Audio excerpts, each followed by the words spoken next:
bipolar disorder. He will also be he will be leading us to which led him to cultivate a fulfilling and growth-oriented relationship. We will learn how he transitioned from a cycle of instability to embracing life in Morocco and uncover the valuable lessons he gained along the way. Jonathan's story is one of resilience, personal growth, and the transformative power of healing. Welcome, Jonathan. Hey, Noe, thank you. That was a beautiful introduction. Thank you. Hello. All right, so my name's Jonathan, as you just heard. Many of you here know me, and I, coming from raised in a family to going into foster care, and because my grandma couldn't deal with me at the time, and going into victim mode, hurting, not knowing how to deal with the traumas and navigate my own emotional stability within myself. That led me to foster home after foster home, where I just didn't know how to accept love, and I didn't know how to be supported. I didn't allow it to happen. So it was just placement after placement after placement until it wound up in juvenile hall and in and out of juvenile hall. And in there, I learned to read, write, just really sit with myself and know that my the things that I have a value, which is my art and stuff, I could trade for goods. So I knew that there were things within me that were tradable and valuable. And came out at 18 and was put in a probation car and taken to the men's shelter, where I was dropped off. And luckily, my roommate, his uncle was a nurse at the facility, and he wanted to take care of a son. So he moved from Santa Clarita, where he was had a house, and he sold it and came here and bought a house where I was able to feel like I had a foundation to kind of go out into the world, even though I was fighting, even allowing him to love me or be supported in any way. So I went through relationship after relationship after relationship, always fighting, always not knowing how to navigate emotions or express myself and my deepest needs. So that led me to continue, not knowing at the time, in a sacred way, to keep on learning my lessons. See where I'm at. Pause. So the big thing that happened to me is my dog passed away. And before that, I was doing really good. I thought everything was in alignment. I had everything, everything that I had thought I wanted. I had the cars, I had the motorcycles, I was had the little kids outside front playing with soccer and helping out the community. And I thought everything was in alignment until I got pulled over by the police, and they came up and they beat me. They pulled me out of the car. They wanted me to sign a ticket. I said no. They pulled me out of the car and they beat me. And in that moment, I felt the angelic realm just surround me, and I couldn't feel them punching me. And I felt like massive protection. And I was like, huh, like, what's this? It kind of woke me up to like, there's other forces actually protecting me now, and that I didn't feel before. And when I was in the back of the police car, I just felt immense love for the officer. And he said, "Why didn't you just sign the ticket?" And I said, "I love you, but not the things you do." Like I just had love for him and them in the moment. And so that transpired to where I lost everything. And I took a bunch of amphetamines during the in between of trying to go for a lawsuit, which I didn't want. I gave up. And I was on Adderall most of my life, and so my next door neighbor is a drug dealer, and I just wanted to hide out in the garage. So I did amphetamines, and I fell asleep after like 2.5 days. And I remember my body went to go hit the sofa, and I shot up into the angelic realm and saw me as a light being, and in the angelic realm as an angel. And I saw this tree, and it was coming down, and it was crystalline form. And we came here and we created what we call the earth, now in the physical. And so it was showing me that I'm much more than this physical being that I thought I was. And then after that, it kind of just blanked out, and I had intuitions and downloads. But then I lost everything. I felt like I lost everything. Everything was crumbling after that. And I took a bunch of amphetamines, and I was so depressed. I took a bunch of amphetamines and wound up on this cloud of like love. And Mike, the guy I said earlier that fostered me, after the system, he said, "Do you want me to call?" And I was like, "Do whatever you want. I'm gonna go sit on the front porch. I'm gonna go sit on the grass and and just be." And so all the cops that had beat me showed up, like 2 ambulances and like all the fire trucks, because they knew who I was. The whole town knew who I was. And for the first time, I got to tell them how much I love them. Like for like, I don't know how long it was, but I told them so much love. And a lot of them don't work on the force today. And or I'm pretty sure they have love in their hearts, and saw past the physical realm at that point. And at the end, after I was done, the main guy, Ortiz, he said, "What can we do for you?" And I was like, "Oh, I'm accepting this." And that's all I wanted to hear. Like, how can we work together? You know?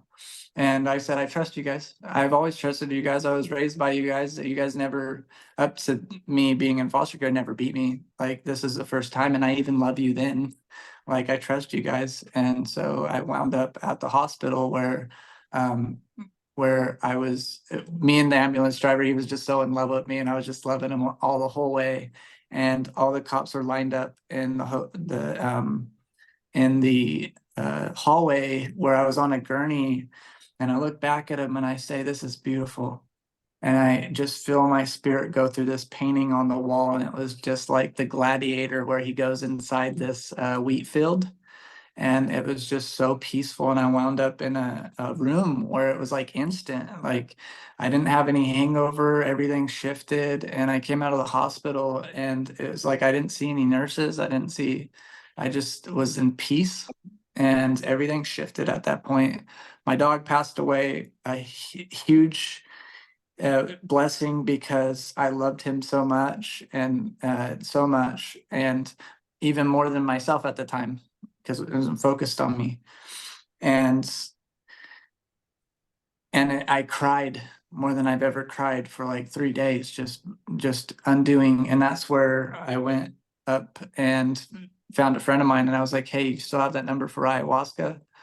And that weekend was the ayahuasca retreat, and I wound up there by myself. It was like the first thing I actually did for myself, for self growth. And and I went there and I was accepted. 80 people showed up at that ceremony, and so did my twin flame, Hind, and we locked eyes, and it was like, man, I never felt that love and that passion, with anybody. And I had my ceremony, and it was like I denied the inside, but I got called up as the flute player to heal, to do sound healing, and got to like, people really appreciated my music. Other ceremonies, my second one was an inside outside experience where I went inside, but I was like in denial of it. So there was a lot of projection on the outside. And then there was my surrender ceremony, where I just like put a blindfold on and just let go. I fell asleep, did 1 cup, and I woke up, and I was like, I was like reaching for another cup, and I was like, "I don't need one. I'm good." That was the surrender. And then my fourth one was a rebirth. And I still had like me and him got together and we started living life, and I wanted to run away so bad, and I still had like this bipolarity that I've had my whole life, and um, unbalanced yin and yang. And I I finally ran away and I found Pacha, which is picked by 135 tribes to be an ambassador for ayahuasca from Colombia. And I got to sit with him with the first ceremony that he came to America to deliver his medicine. And Aya told me, like, you don't need to take your bipolar medicine anymore. And he did too. And he's like, you're balanced now. And I knew it, so I stopped taking my medication. And before that, I actually went off and tried to commit suicide several times. I get into this stage where I just want to give up and everything's going bad, and I feel like I can't do better, and I'm just gonna hurt people, and my heart's so big that it's like I'd rather take myself out than hurt anyone else, and it's hurting so much that I just don't want to be here, right? And so I went and got medication and then went to sit with Pacha and then stopped the medication, and I felt so much better. Everything was clear, and it's been clear since. I've been able to, and I sat with him several other times, but I've been able to be very clear in my emotions, very clear with my communication. Everything's opening up.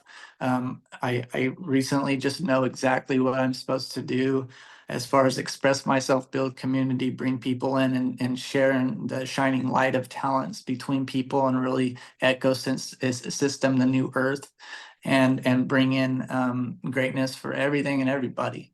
Um, and so we sold everything from Morocco, or we sold the boat, we sold everything, because finally Hind trusted me enough to go meet her family, because like unbalanced bipolar me in Morocco, in a whole new place where I felt scared before of my own emotions, my own stability within. So that could imagine how that would be scary for Hind.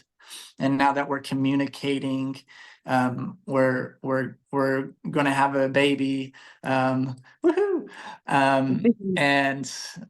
and so and we're massively in love on a level that I don't even need to comprehend, right?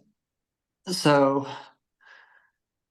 we sold everything, and we're gaining this momentum that we've never had, and we packed everything up, everything's going good, we get our tickets, and we come to Morocco, where like I I feel like the Muslim culture, like they're just so beautiful in the fact that they do Ramadan, they fast for a whole month, they do 5 prayers a day. They don't worship any idols like Jesus, Muhammad, that those are the prophets, but they do give all glory to God. And they're a community where they eat together. Like I haven't seen a family eat together. And then I love picking off plates with my hands. So I love eating with my hands, and they do too. So I feel like I'm right at home. Everybody like loves me, and I love them, and Hin's so happy, and everything's so much slower over here.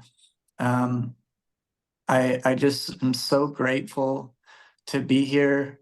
I'm so grateful to be so in love with myself, with you guys, with us, wanting nothing but the best for us all, and channeling in just massive love and acceptance for everything and everybody.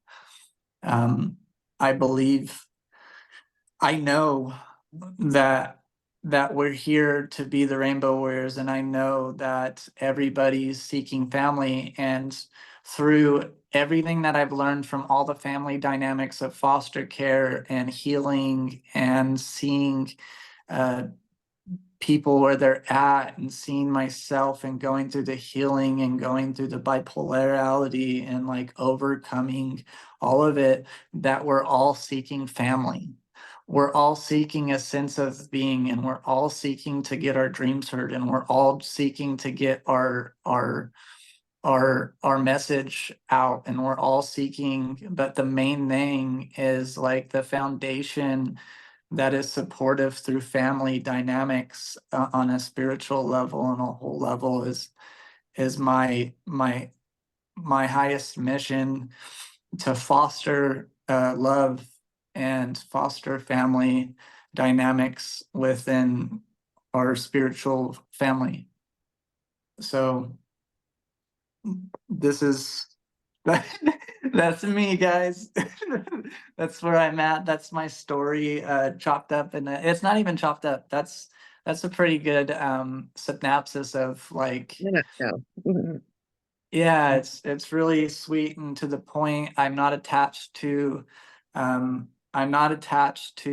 anymore to like feeling like the cops did anything to me. I'm not trying to get anything out of anyone. I'm if anything add value. I want to also say that like I'm I saw an Aya, I saw a spirit bus, and I saw so many faces that I came here and we chose to contract, and we chose everything that happened to us. And like everyone was nodding their head at me, thanking me, like, and I was thanking them, and all of us, all of you guys, all of us. And it was just so beautiful. I was like, okay, I get it. Cool. Cool. So appreciate it for that. I also promised you guys one tool that I have many of them, but this is the one that really resonate. Is that we have a programming in us that used to run from I mean, we still have it instinctively to run from lions and bears and oh my, right? So these feelings that we get, it could be immediate, it could be I did it today. I had his family, and it's Ramadan, it's in Ramadan, so there's like 16 people sitting in the living room, and for a second I felt this huge amount of energy in me, and almost like not wanting to stare, like not wanting to be there, and not allowing myself to be there fully. And so I breathed in, and then I realized the energy that's there. And then I open my eyes and I look left.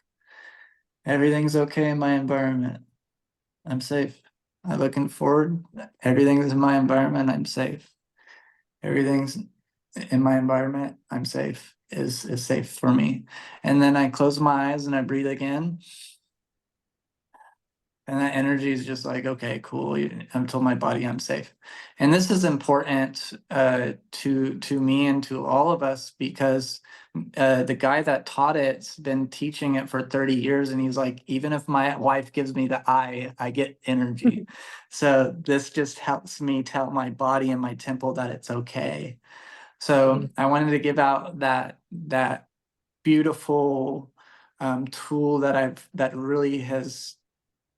really helps me, and it's going to be a continuous part of my journey. So thank you. I'm open to questions. I'm open to Noe taking I appreciate it you. away.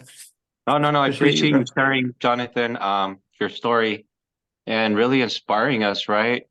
The difficulties and all the challenges that you've encountered, really, 20, can you speak more a little bit about the 20 foster homes that you went through? How was that? How was that? Like, I can't even imagine. And I don't know that we Okay. can Yeah. imagine that. Okay. Yeah. Thank you for allowing me to dive deeper.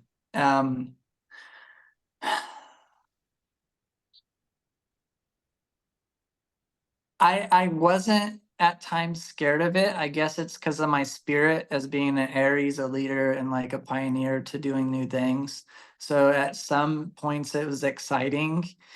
But sometimes like unconsciously, like carrying a black bag literally of your belongings felt like you were garbage, you know?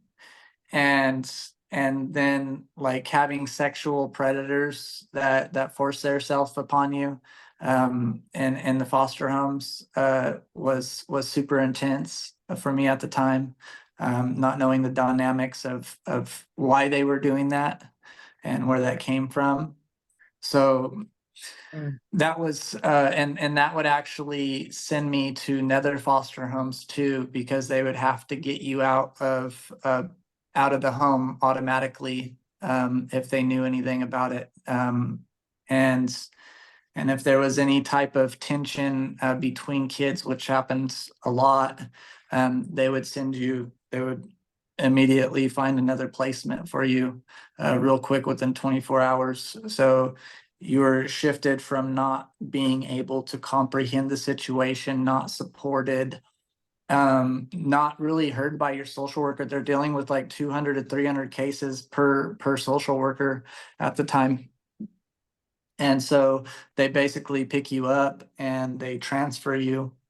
I had a CASA worker, which is a case advocate, which was really good, Sid Lovelace. So he would listen to me, and he helped me out a lot. He was there, and he was also in my court cases. So the judges that weren't able to hear me, they were able to hear Sid. And because of my grandpa, and I didn't know this at the time, but my grandpa was super intelligent and loved me, but his brother died from a heroin overdose, so he became super quiet.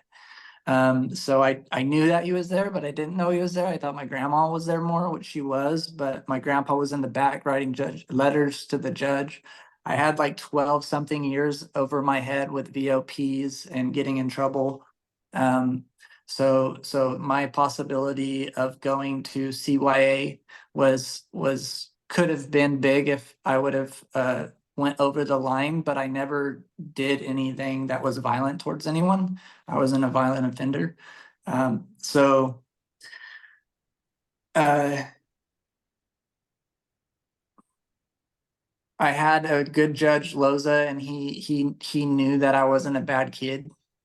So he would place me. So I did a short term, which is 2 months in juvenile hall, where basically you're on bunks and you get fed and you kind of just there with it's just a program, and they try to reprogram you with structure. And that didn't work because I just went and got out, and I went to another foster home and then came back. And then they tried out boot camp, which is 6 months. And then and you're usually there for like 2 months sitting there waiting for your court to be heard. And then you get the program, and you're thankful to just be out. And I was thankful to be out as far as like, oh, I went boot camp, and it's 6 months, so you're always looking at the back fence, wishing that you could hop over the razor wire and get out. Mhm. And but at the same time, it had structure. It had we did everything at the same time. So when I did get out for about 2 months, there wasn't any structure at my foster home, so on my group home. So I would fall back into patterns. But they were very programmed, and they did help at a certain level help instill discipline and regimen, which I needed. And so like every morning at the same time, I made my bed, corners, put a quarter on it, would flip off. My shoes were down at the edge of my bed. I got up at the same time for about 2 months, um, and then messed up that foster home uh, and did long term. And so being in juvenile hall, there were fights and stuff like that I had to get into and protect myself. And then like people that pissed me off, and like if I ever came to tears and was called a bitch or anything like that, I felt like I needed to defend myself, because if I allowed that to happen, then I would just be picked on even more.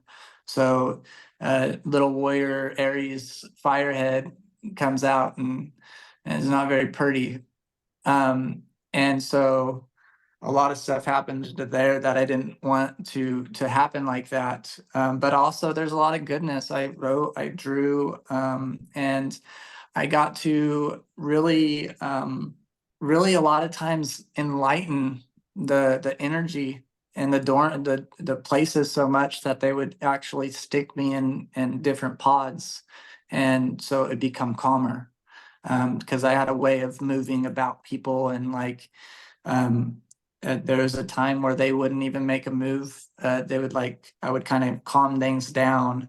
Um, and so they wouldn't make a move because of my influence. They wouldn't fight. So I never ran out of, I had less clothes right now than I've ever had. I lost my suitcase on the way here. That's Yeah, me. go ahead. No. I have like 4 outfits. Yeah, hey, that's good though. It's minimalization. Sometimes less Yep. is more. I in Like those foster homes, losing and and clearing everything right out is it's like total start right from foundation on up, like very literally. yeah, we go Steve Jobs on this. We go Steve Jobs on this. Keep it Yep. simple. So I lost my suitcase here, and like I'm used to like clothes, like in foster care and stuff, they give you 200. I was getting $200 a month sometimes on clothes. So I was at Mervin's back in the day. I was able to go get. Yeah. I was able to go get all my clothes, put it in the checkout place, and then go pick it up. So I noticed my attachment to clothes. So after losing my suitcase, I'm giving myself a break to like really sit with what I have and appreciate it. And it's nice. I don't have to think that much. So Fit in with the locals better. yeah, my dad was on drugs. My mom was on drugs.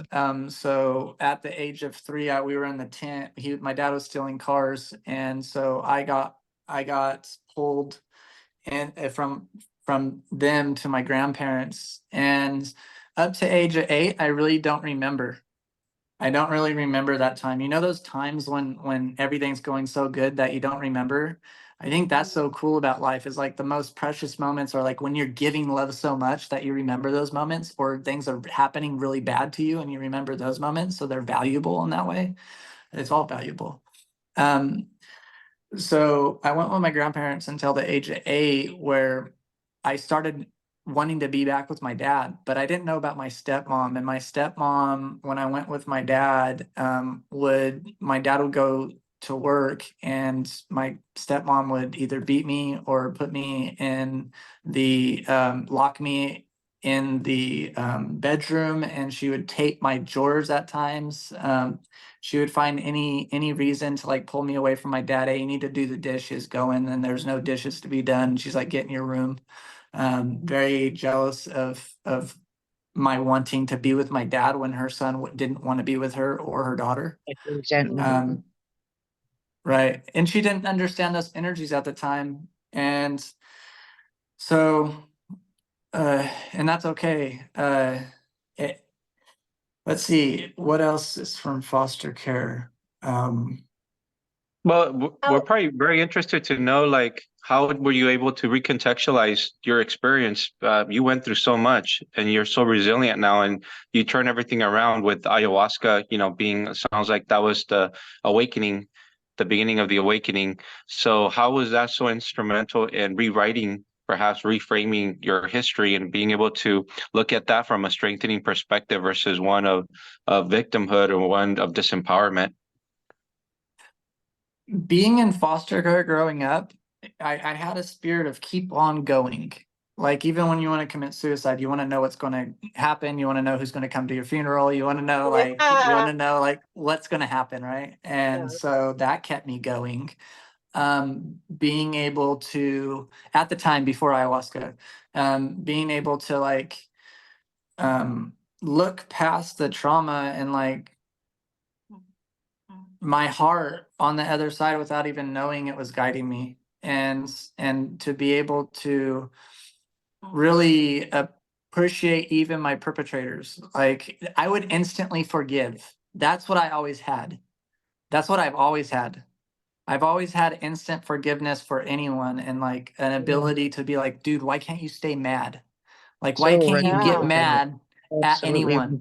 Completely. Right? That's And powerful. so I had that my whole life. That's always been. And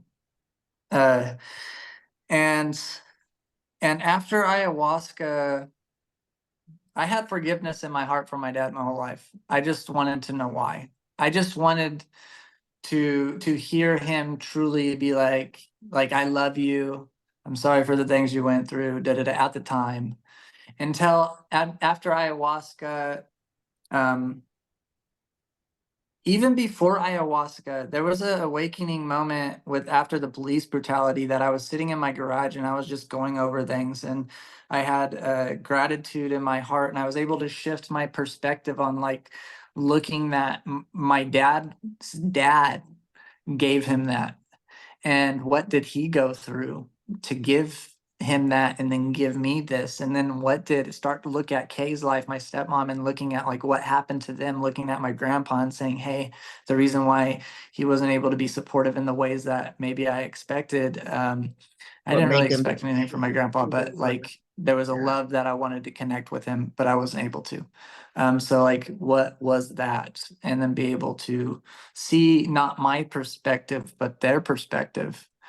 So that happened before, and because I was trying to figure out who Jesus was.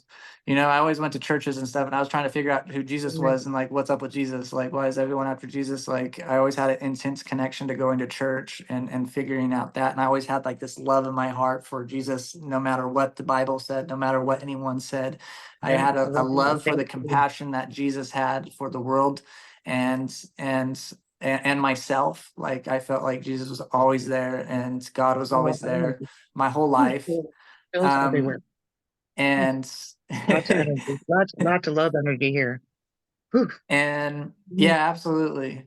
And so my overall thing that brought perspective to my whole life before I channel in ayahuasca is God. Like I've never been like F God. Like I've never been like just like getting down on God. It was always weird. I always had like this channeled love and knowing that like, okay, this is cool. I love Jesus. I love God. I love the things that I know I could love in this moment. And that's what's keeping me strong. And this is what I'm about. And I'm going to do my best in every moment to channel that, and sometimes forget it and go through the things and then learn from them in different ways. And I learn deeper things than I admit or tell anyone about.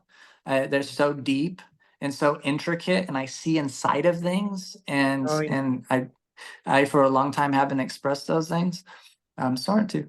And so Thanks. ayahuasca was a whole different animal. My whole life fell apart. My everything. I mean, I went back home, nothing made sense. I got this twin flame thing going on, and I started seeing more of my anger come out.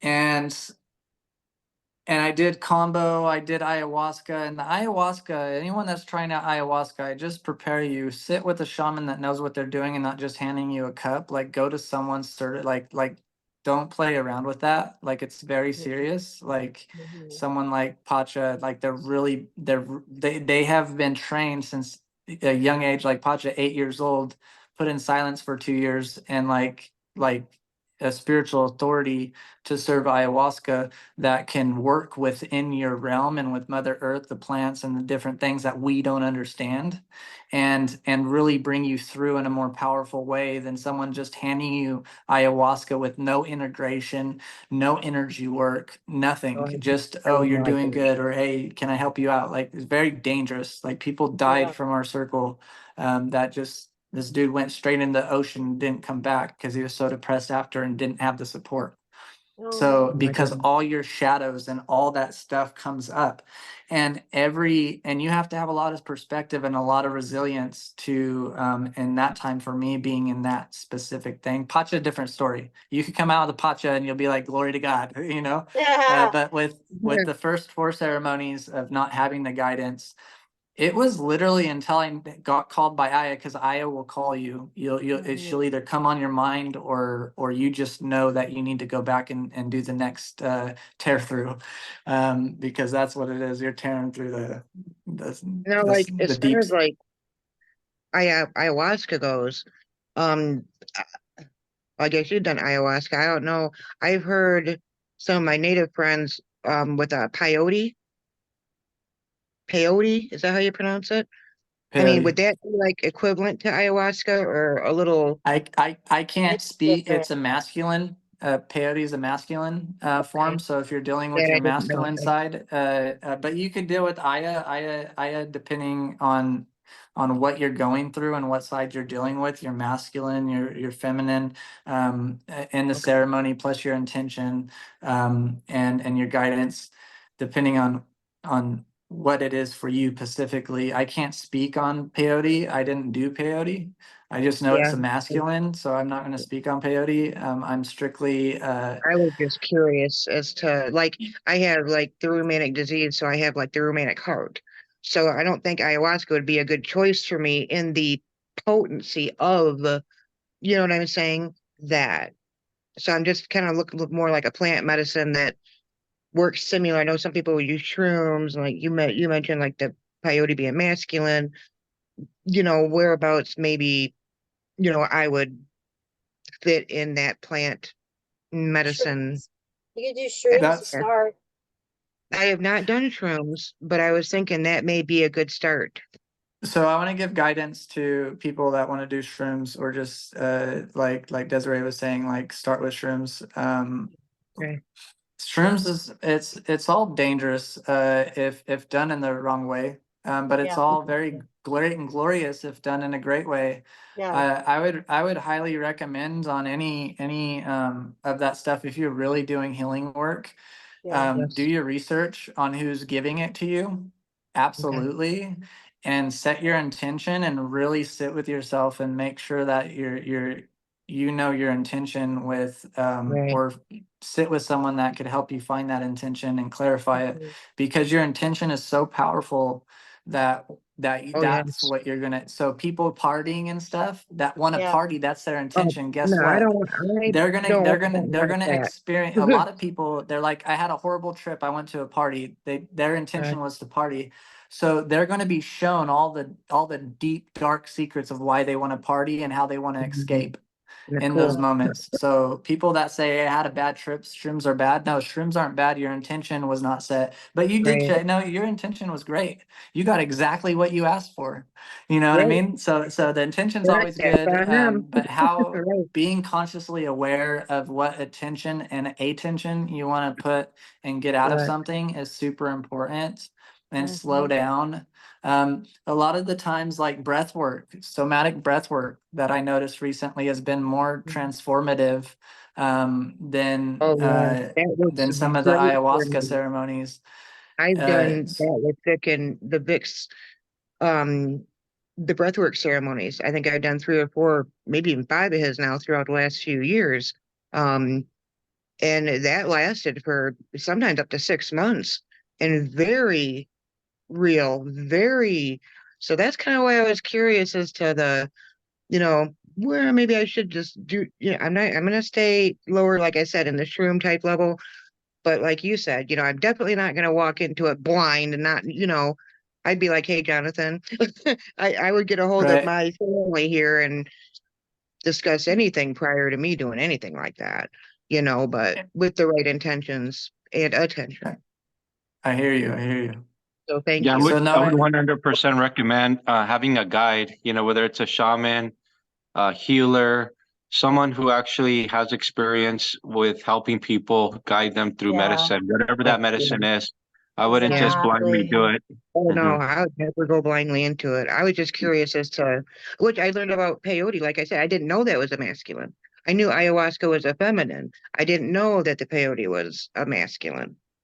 I mean, so do you I like I said, I do have to do more research on different things as far as those perspectives go. Definitely. I always say I really I really want to channel in this, because like a lot of us rainbow warriors and stuff that did a lot of the mass healing are going to have the ability to shortcut a lot of the the really tragic ways we did things, right? Right. So right, like my brother told me, he's like Jonathan, you need to ground your ship and like get off of the plant medicines and stuff. And like since the last one, I've been like, okay, I'm cool. And a lot of the major releases recently were through stomatic breathing and guidance, And and then maybe what's good for meditation. them. Yeah, the absolutely. Yeah. meditation that we're so scared of, that I'm going to speak for myself, that so scared of just sitting in that meditation and allowing myself, like even before bed, like back in the day, like just have to remind myself even now, don't try to go to sleep. You're wide awake, and like last night I told myself, you're wide awake, you're blissed out from doing your live, you're blissed out Mhm. on you're seeing your mission. Like just observe and just meditate and all that's coming and allow it to happen. And I just went like into bliss. And then I don't even remember falling asleep. Like just allowing yourself to like actually sit with yourself and then breathe stomatic breathing and different breathing to take yourself and release the DMT and like have the ability to control. Like God is within, the kingdom of God is within not one man or a group of man, it's within all men, right?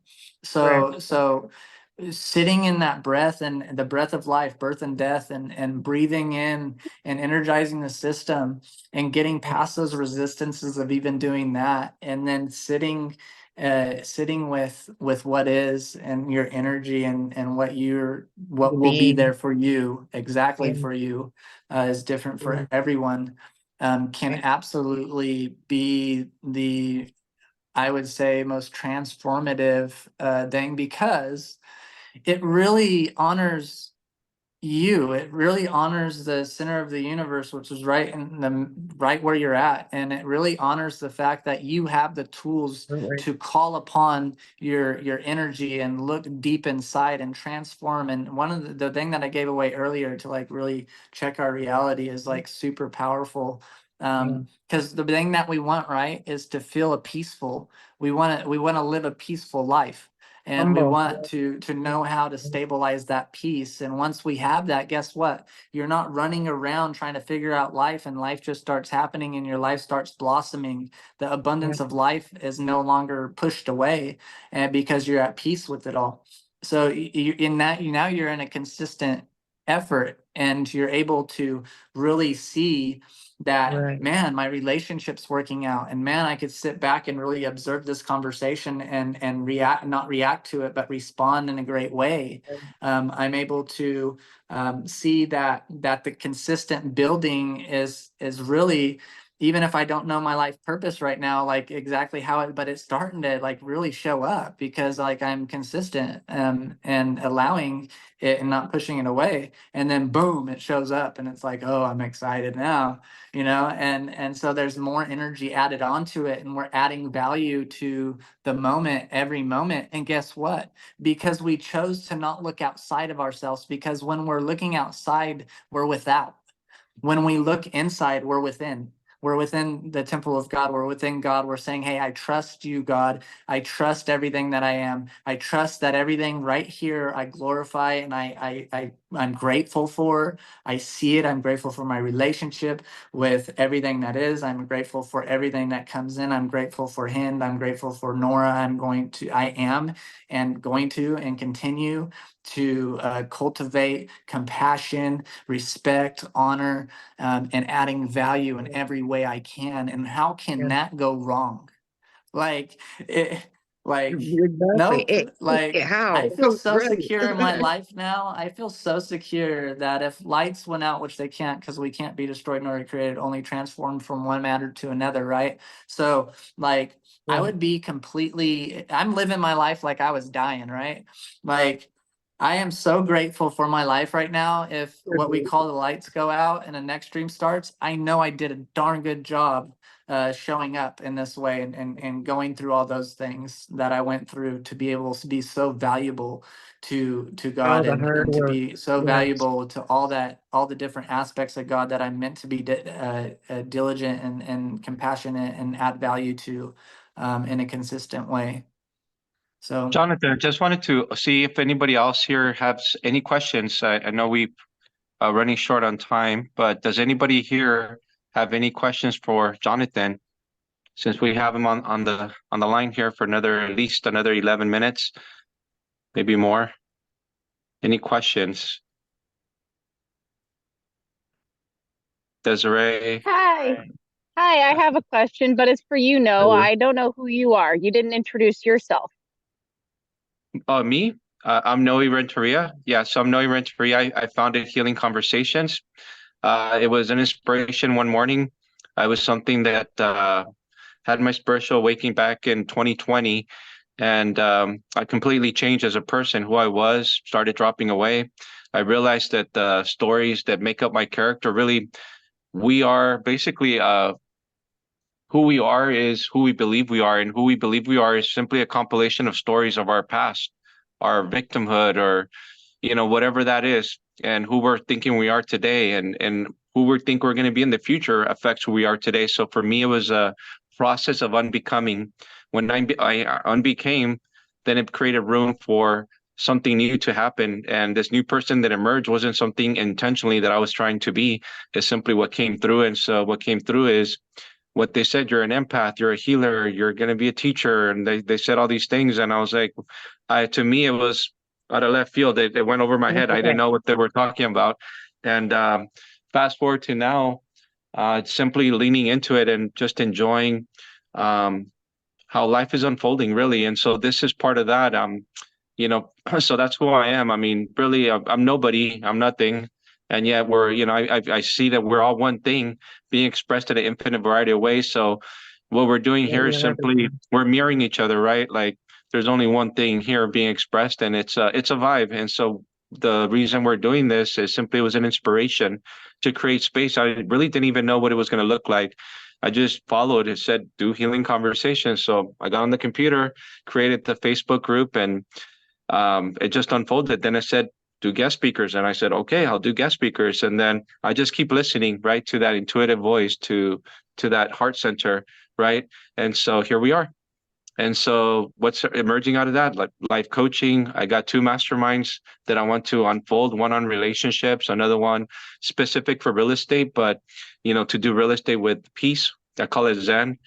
Because that was my background before I was doing this. I still am, but really that's not my passion. My passion now is helping people in this way, seeing like what's underneath the hood, being like I consider myself like a human mechanic, I guess you could say. Like you have There a you issue, go.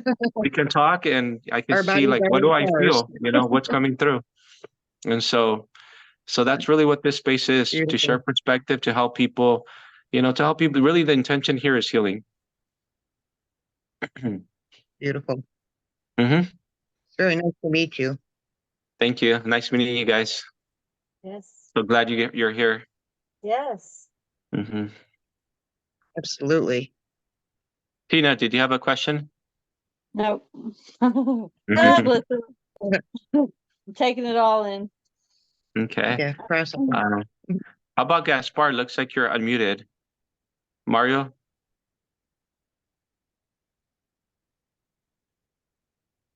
Hey, There he is. Hi. What's up, Raphael? What's Raphael? what's Hi, up? Raphael. Good. Will I will say good evening, but maybe not good evening. Maybe good afternoon. Mhm. For Another late night, huh? Hi Noe, nice to meet you. Likewise. Thanks for this current healing conversation and for all your job uh, with this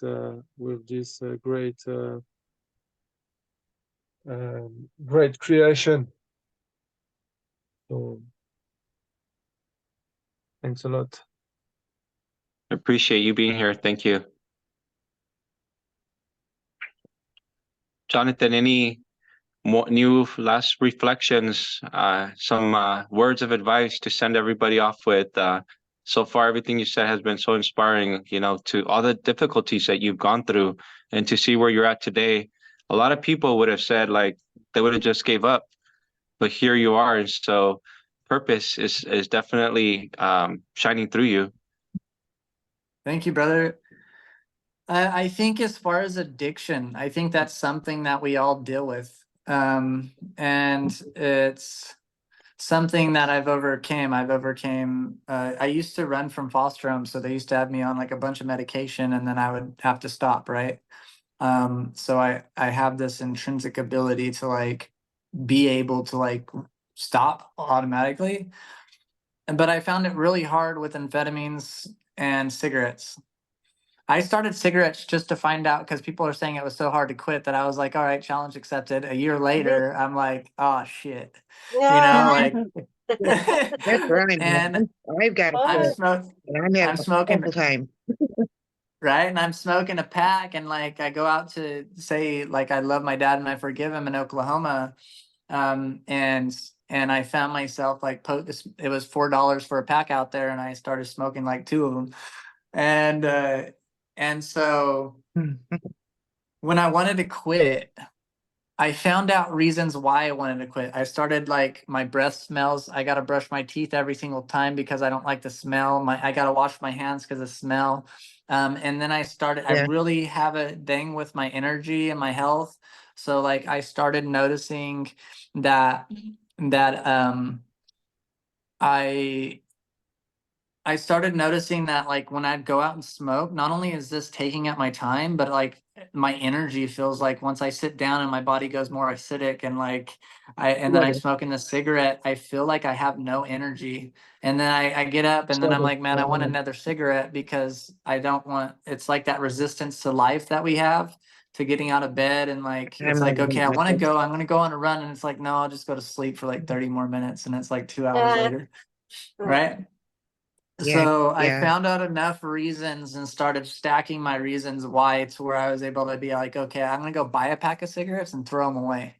So I went to go buy a pack of cigarettes and I threw them away. And um and then for everything else after that, it was a lot easier to like quit certain things. The bipolarity was a different monster, but even then I found out enough reasons to like know that either I'm gonna go figure this out. And I even told Hind, I was like, we're not working, I'm not working, this isn't working, I gotta go figure this shit out. Like, and I took off and I found Pacha. And so continuing going on and figuring out why your life is so important to live and that you add value in that way. So I thought about the negatives of the things I need to quit, but now I'm on the opposite side and I'm adding value to the things I don't want to quit. Right. So I think that that's super powerful as far as knowing the opposite side that we could go to when we feel like life isn't working out the way that we think it's supposed to work out, and being able to notice those things and stack them and then like start like putting ourselves in a neutral position and then start looking at like what avatar do we want to build up, because we're all an avatar. Like all of us came to Right. this point and we're not even the same the child that came into this world. And now we have this ability to like be able to build a whole new avatar. And how do we want to add value to that avatar? Imagine like GTA, you know, like you're zoomed out in God mode and you're not so like taking this so serious, and like you're like, okay, I'm gonna build this character up in this this avatar and so all the things that feel right. And I'm gonna play this game the way that I feels right. And those things that feel right to us are are blessings that we were meant to come in. They just start coming in because now we have those things opened up. But after you get there, you look back and you're like, none of it was a mistake. Right. like we Right, think we make right. Every mistakes and challenge was meant. Every painful thing, everything you went through is all meant to be who we are today. Bring us right to where right, we are right now. And we're all right. here. And It's right. beautiful. And we're all, that's our purpose is to live. Like we're here. Like our purpose is happening. Our purpose is to go through the trenches. Our purpose is to smoke. Our purpose is to have horrible sex. Our purpose is to have great sex. Our purpose is to become an investor, or, you know, all the kinds of different avenues. So this I say because like breathe and know that you're already living on purpose, and stop trying to seek the purpose and just be in purpose. Like just be in purpose right now. Like have Absolutely. love and Yes. gratitude for what's in our lives right now, and like that unlocks the door for being like, okay, I'm not threatened right here, cool, I'm good, Yeah.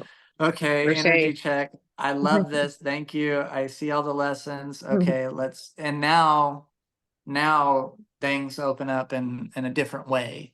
Like it's no longer what we call the unconscious behaviors just happening, because now we're consciously aware that this shit's on purpose, and God don't make a mistake.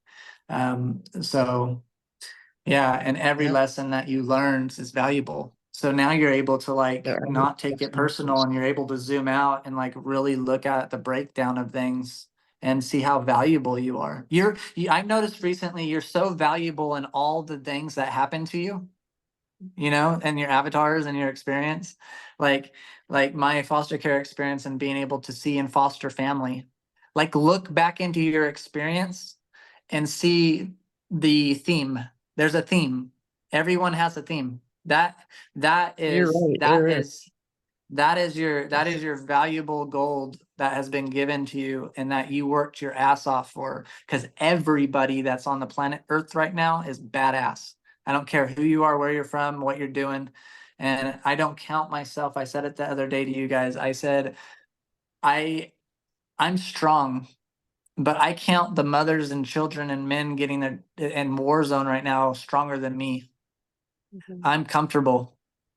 Those guys are in massive uncomfort doing God's work and showing the world what they need to wake up. Thank you, brothers and sisters and children, you know? So then I could like really look at my life in perspective and say, my life ain't if I wanted to be, and like, man, this is dense energy, is like, I get to back off and be like, in a humble way, be like, hey, I'm very thankful that I'm sitting here and being able to be on this Zoom call in the comfort of my home, taken care of, Yeah. and not in a freaking war Yeah. zone. Yeah. Like Dark. send those Absolutely. blessings and love their way. Like, Yeah. so those are some Absolutely.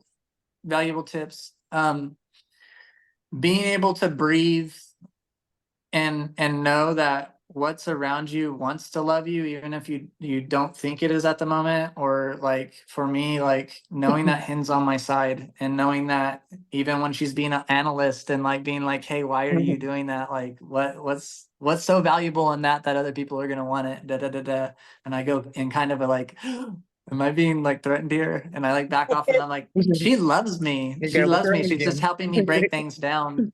So really being able to Right. like not resist the relationships around us, and really Oh, really communicate from the heart, slow down and communicate from the heart, and tell ourselves we're safe, and see if those relationships are valuable to your growth and you're valuable to yours, but also knowing to set boundaries. Like Hen set boundaries with me, and I was like, man, I'm either gonna have to like fucking get my shit in gear or get my gear and leave, you know? And I was like, dude, I ain't willing to leave this relationship. So her setting boundaries was so important. That taught me to set boundaries. It's like, I'm not gonna put up with people that choose to abuse me. I will say, hey, I see you, I right. love you, but like my space, I keep like when I do my check-in, am I safe? You know, and my body says, hey, I'm safe, but you come in it and I look around and I'm not able to like feel that safety at all with you or communicate with you. You need to set a boundary, and you need to do what's best for you. Like that is so important Yeah. for a lot of us feeling trapped in our situations. Yeah. And guess what? I went to ayahuasca and I came back and had to leave. I tore apart like where I was living. I was like, no, this is like not feeling at all good. I left. I had a car that folded down seats, and I left Tulare County because I had a space that I could sleep in. And We've and been there. so and then I felt like I wasn't loved by anyone, so I wound up with love drugs and wanted to commit suicide again, and like was on the verge of it. And Hind actually just woke up, came down the hill, and saw my message that I had wrote on Facebook. I was like, hey, like a slap story of like, hey, I've tried my hardest. I love you guys. I want to live life, but I don't really. Yeah. And she saw that and like called me, and she's like the only person I trusted, and came with another friend from ayahuasca that I trusted, because this is after ayahuasca. I wasn't supported again, and that's why I'm saying it's dangerous. Yeah. And so she came and picked me up, and God opened that door. right? So like thinking that we can't leave a situation because it's abusing us or it doesn't feel right, or we can't kick the energy out. Know that no, absolutely know that there is, by you saying yes to you and loving yourself at that point when you can't find no safety in it, you will find your safety because you're calling it in. You're literally manifesting it. You're saying, God, I'm ready to be safe. I'm ready to be loved, and I'm ready to be loving. So that is a Yes. very important message to any of us at any point in our life, because no matter how safe you feel, there's going to be points where things that want to harm us want to come in, and Yeah, we right. always got to be ready for that. So that's Absolutely. some of the blessings. I always say I don't want to overwhelm senses with too much information.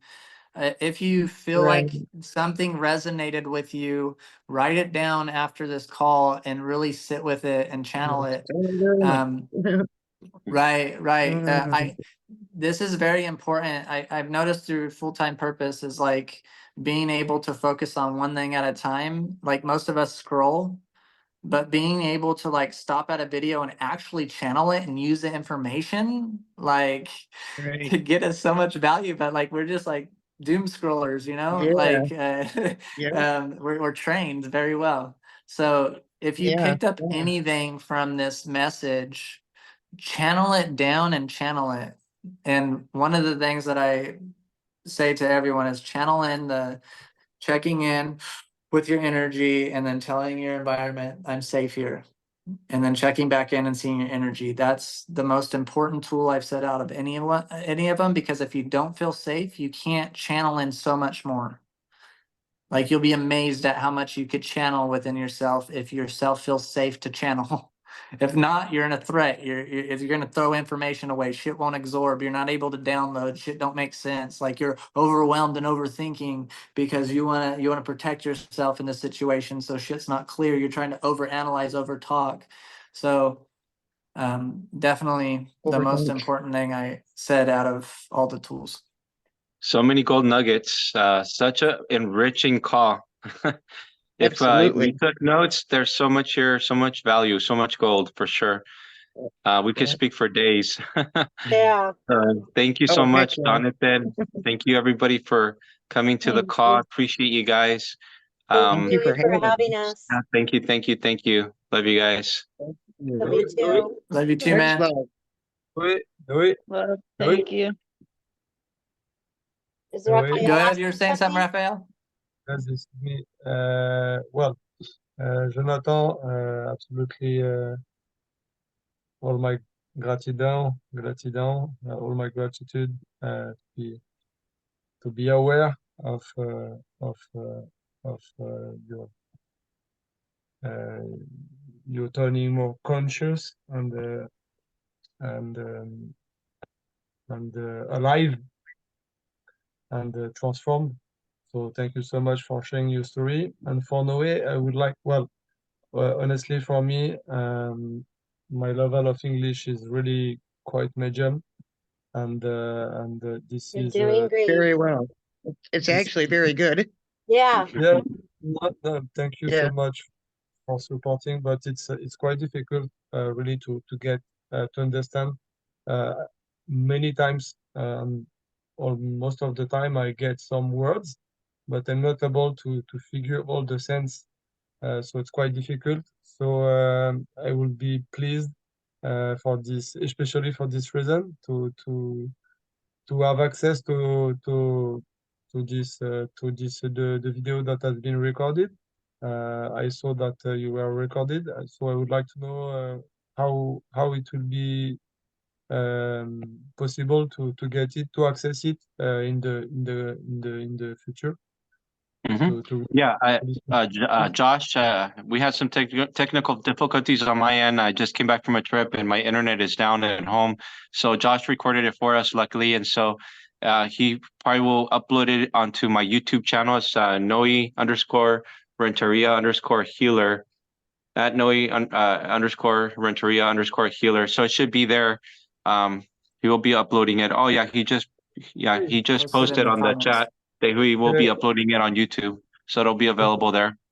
Wonderful. So Awesome. we'll be able Very to good. understand better and to stop and to channel more and more, being safe. Yeah. Thank you so much, Jonathan.